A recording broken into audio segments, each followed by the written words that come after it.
Friends, आप सब कैसे हैं। आज हम पढ़ने वाले हैं हमारा नेक्स्ट टॉपिक, जो कि क्या है, y के लिए हल होने योग्य समीकरण।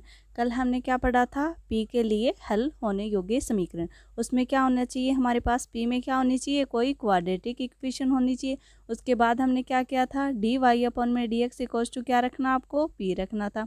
फिर सिंपल हम इंटीग्रेशन करके उस डिफरेंशियल इक्वेशन का या फिर हम श्रीधर आचार्य फॉर्मूले से उसका सॉल्यूशन निकालेंगे। अगर दोनों फार्मूलाज को हम जो भी हमारा सॉल्यूशन आएगा उसको एक साथ लिख देंगे तो हमारे पास क्या हो जाएगा, उसका कंप्लीट सॉल्यूशन।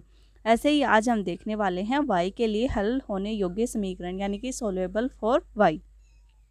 इसमें क्या होता है, यदि अवकल समीकरण में y की घात क्या हो, 1 हो, वहाँ पे क्या होना चाहिए, p की घात क्या होनी चाहिए, 1 होनी चाहिए, तथा y इक्वल टू क्या होना चाहिए, y है वो फंक्शन होना चाहिए x और p के रूप में लिखा जा सके, तब इस अवकल समीकरण को y के लिए हल कहते हैं।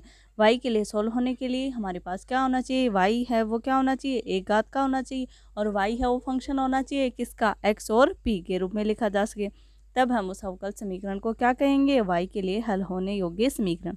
जैसे कि आपके पास फर्स्ट क्वेश्चन है, y इक्वल टू क्या दिया हुआ, माइनस का पी एक्स प्लस एक्स की पावर 4 p का स्क्वायर।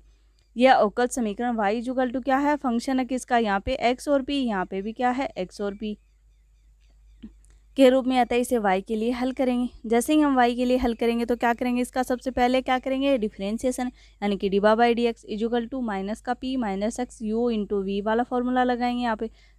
जैसे ही हम इसका डिफरेंशिएशन कर देंगे उसके बाद हमारे पास हम क्या पुट करते हैं, डी वाई अपॉन में डी एक्स इक्वल टू क्या पुट करते हैं, पी पुट करेंगे यहाँ पे। जैसे हम पी पुट करेंगे तो पी इक्वल टू माइनस का P minus X D P upon में D X plus 4x cube P का स्क्वायर प्लस 2x की power 4p into D P upon में डी एक्स। ये p इस साइड आएगा तो हमारे पास क्या हो जाएगा, इसको इस साइड लेके जाएंगे तो 0, यहाँ पे क्या बचेगा, शेषफल 0 इक्वल टू माइनस का 2p minus X D P upon में डी एक्स प्लस, मतलब पूरी तरह हम उसको एक साइड कर लिया। उसके बाद हमारे पास क्या बन गया, 0 इक्वल टू माइनस का 2p plus x D P upon में D X plus 2x cube p 2p plus x D P upon. जैसे हम क्वाड्रेटिक इक्वेशन को सोल्व करते हैं वैसे इसको सोल्व करेंगे। तो हमारे पास दो टर्म बन गई, एक तो आ गया हमारे पास 2p plus x D P upon में डी एक्स, और एक क्या आ गया, माइनस का 1, इसको कॉमन लिया तो minus 1 plus 2x cube p equal to 0। ये क्या है, इसका विचित्र हल है, और ये क्या है, इसका जनरल सॉल्यूशन है। व्यापक हल होने के लिए 2p plus x D P upon में डी एक्स इक्वल टू क्या पुट करेंगे, 0। तो वैल्यू क्या आ गई आपके पास, x डी पी अपॉन में D x equal to minus का 2p। अब क्या कर देंगे, दोनों तरफ इंटीग्रेशन करने के बाद हमारे पास p इक्वल टू क्या आ गया, c अपॉन में x का स्क्वायर। तो p का मान क्या कर देंगे, समीकरण 1 में रखेंगे तो y इक्वल टू क्या आ गया, माइनस का c अपॉन एक्स प्लस सी का स्क्वायर, जो कि क्या है, देख y के लिए सोल्यूएबल होने के लिए सबसे पहले हम क्या देखेंगे कि y है वो एक घात का होना चाहिए, उसके बाद वो फंक्शन होना चाहिए किसका, x कोमा p का। उसके बाद क्या करेंगे, हम उसका डिफरेंशिएशन करेंगे, फिर हमारे पास कुछ कॉमन आएगा, जैसे क्वाड्रेटिक इक्वेशन में होता है उसको हम 0 के बराबर रखेंगे, दोनों साइड उसका इंटीग्रेशन करेंगे। उसके बाद जो सॉल्यूशन आएगा, जो y की वैल्यू आएगी वो क्या करेंगे, उस इक्वेशन के अंदर पुट करेंगे तो हमारे पास व्यापक हल आएगा। इसको हम ऑप्शन से कैसे चेकआउट कर सकते हैं, जैसे कि ऑप्शन में दिया हो माइनस का c अपॉन एक्स प्लस सी का स्क्वायर, तो आपको क्या करना है, इसका डिफरेंशिएशन करना है, 1 व 2 से c का क्या करना है, विलोपन करना है। तो जैसे इसका विलोपन हो जाएगा और हमारे पास जो क्वेश्चन में दिया हुआ है वही वैल्यू आ जाएगी, तो वो क्या होगा, उस दी गई अवकल समीकरण का हल होगा। इस टाइप से आप शॉर्ट मेथड से इसको कर सकते हैं, और वैसे करने हो तो लॉन्ग मेथड से भी आप इसको सोल्व आउट कर सकते हो। जैसे कि हम नेक्स्ट एग्जांपल देखते हैं। हम मैथमेटिक्स में जितनी ज़्यादा प्रैक्टिस करेंगे, जितने ज़्यादा क्वेश्चंस करेंगे, उतनी ही ज़्यादा हमारे कॉन्सेप्ट क्लियर होंगे। कई क्वेश्चन बार बार करने से अच्छा आप 2-3 टाइप के क्वेश्चन हैं उनको बार बार प्रैक्टिस करें, जिससे एग्जाम में क्या हो, आपके दिमाग में तुरंत क्वेश्चंस का जो सॉल्यूशन है वो पुटअप हो जाए। जैसे कि यहाँ पे क्वेश्चन क्या दिया, y इक्वल टू, जैसे मैं यहाँ पे बता रही हूँ आपको, एक क्वेश्चन अपनी नोटबुक में नोट डाउन करना, उसके बाद इसका खुद से करके देखना है वीडियो पॉज करके। फिर आपको कौन सी स्टेप कहाँ पे समझ में नहीं आ रही है, वहाँ पे आप इसको ऑन करके देख सकते हैं। ऐसे नहीं मैं पढ़ा रही हूँ, आप बैठे बैठे ऐसे देख रहे हो, जिससे आपके कॉन्सेप्ट अच्छे से क्लियर हो जाएंगे। y इक्वल टू क्या है, 2px plus ten inverse x P का स्क्वायर। ये क्या है, इक्वेशन फर्स्ट है। यह अवकल समीकरण y equal to f x comma p के रूप में आता है। इसे y के लिए हल करते हैं तो समीकरण 1 का क्या करेंगे, x के सापेक्ष डिफरेंशिएशन करेंगे। हमारा मेथड यही है y के लिए सोल्व होने के लिए इक्वेशन में।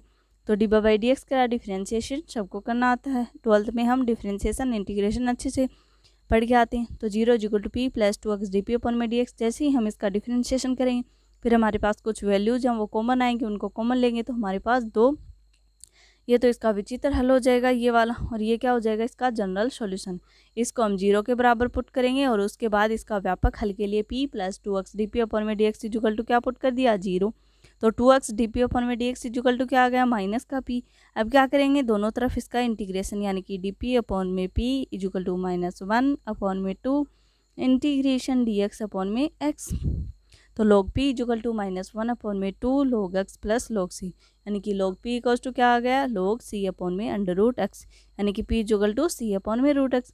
अब क्या करेंगे p का जो वैल्यू आएगी हमारे पास उसको समीकरण 1 में पुट करेंगे तो y का हमारे पास सॉल्यूशन आ जाएगा y equal to 2c under root x plus ten inverse a का स्क्वायर, ये इसका सॉल्यूशन आ गया। अब हम इसको ऑप्शन से कैसे कर सकते हैं, जैसे कि ऑप्शन में ये आपके पास आंसर है, 4 ऑप्शन दिए हुए होंगे, उनका सबसे पहले आपको क्या करना है डिफरेंशिएशन करना। फिर आपके पास क्या आ गया जैसे p equals to c upon में रूट x, तो इक्वेशन फर्स्ट और इक्वेशन सेकंड से c का क्या करना विलोप करना। अगर वही इक्वेशन आ जाती है जो क्वेश्चन में दी हुई है तो वही क्या होगा आपके आंसर होगा जो कि दी गई अवकल समीकरण है।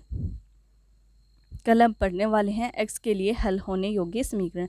हमने क्या क्या देख लिया, y के लिए सॉल्व फॉर y आज हमने देख लिया, y के लिए कल हम पढ़ेंगे x के लिए, उसके बाद क्लेरेट और लैग्रेंज इक्वेशन, उसके बाद ये सेकंड चैप्टर क्लियर हो जाएगा। उसके बाद हम CF एंड PI वाले क्वेश्चंस करने वाले जो कि वेरी वेरी इंपॉर्टेंट टॉपिक है।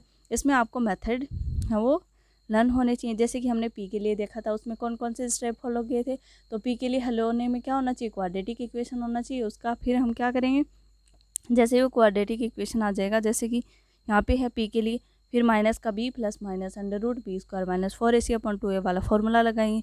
फिर p की value d by d x put करेंगे। फिर हमारे पास कुछ कॉमन आ जाएगा, उसके अंदर प्लस माइनस का साइन लेके उसको सॉल्व करेंगे, इंटीग्रेशन करेंगे तो हमारे पास p के लिए सॉल्यूशन आ जाएगा। y का थोड़ा इजी है, या फिर आप क्या कर सकते हैं जो भी आपको इक्वेशन दी हुई होगी उसका डिफरेंशिएशन करना है, उससे c का विलोपन करना है, जो क्वेश्चन में दिया हुआ अगर वो आ जाता है तो आपका वही सॉल्यूशन होगा। आई होप आज की क्लास आपको अच्छी लगती